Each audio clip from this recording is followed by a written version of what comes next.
xafladaadu ballaaran oo ay soo agaasimeen ururka haldoor ee ka dhisan dalkan Britain kana howlgala jamhuuriyadda Soomaaliland ayaa waxa ay xafladaasi daaranayd ugu soo dhaweeyo xildhibaan ka tirsan golaha deegaanka ee caasimadda jamhuuriyadda Soomaaliland magaalada Hargeysa laguna magacaabo Maxamed Cabdiyoon haddaba dadkii halkaasi isugu yimid oo dhammaantood baa ammaan dusha uga tuuray waxqabadka golaha deegaanka ee magaalada Hargeysa ayaa hadaladoodii waxa ka mid ahaa sida tan xildhibaan Maxamed Cabdiyoon oo kamida xildhibaanada deegaanka Hargeysa runtii halka inaanu isku taageen arrimo kale oo siyaasadeed oo taa ka weyn gali doono insha Allah laakiin imika waxaan ka filaynaa inuu wax qabadkiisa Hargeysa ay tahay oo wax ku daro oo muujiyo xildhibaan Maxamed Cabdiyoon iyo qof kasta oo madaxo inoo yimaada wajiga aynu ku qaabilo ayuu nagala tago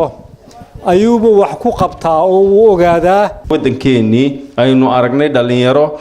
office kasta ama xafiis kasta fadhida dhalinyaro ka mid noqotay dawladdii dhalinyaro ka mid noqotay waxqabadkii ummadda tustay in wadankeeda wax laga qabsan karo dhammaantiin martida sharafta leh golaha iskugu timid aynu ku soo dhaweeyno walaalkeena xildhibaankeena Maxamed Cabdiyoon oo wadanka in muddo kooban in la joogay muddo yar oo lestan 2 wiigna aan dhamayn buu la joogay xildhibaanka oo xafladan u sameeyay tahay mid soo dhaweyn iyo si sabootin isugu jirta dal kasta hanti buu leeyahay hantidu ma aha petrolka ma aha biyaha ma aha waa ilmaha yar soo koraya ee iskuulka galaya kaasa ameen waxa sharaf weyniya inuu ku soo dhaweyno magaalada London xildhibaan Maxamed Cabdiyoon oo xildhibaanka ugu daada yar leh ee golaha deegaanka ee Hargeysa maalan waxa ku taalay in xildhibaanku uu noqdo 40 jir annaga u doodnay ugu horeyn halkan waxaan ka oran lahaa aad baan ugu faraxsanahay sidii soo dhaweyseen malaaca miyar un bay ka dhinayd inaad igu soo dartaa sidan waxa laaliyo wax kale ka dhilaan lahayd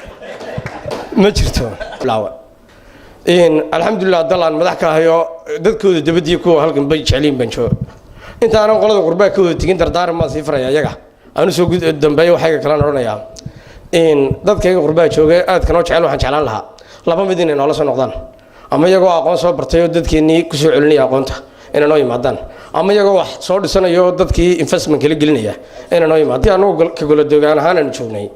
waxaan golihii deegaanka ugu horeeyay qalab casri ah oo aan macal dawladda Soomaaliya markay haysatay Soomaaliya la keenin kaana oo 3 milyan oo dollar u badheeray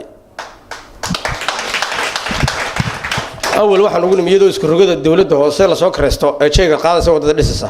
wadada waxa lagu dhisi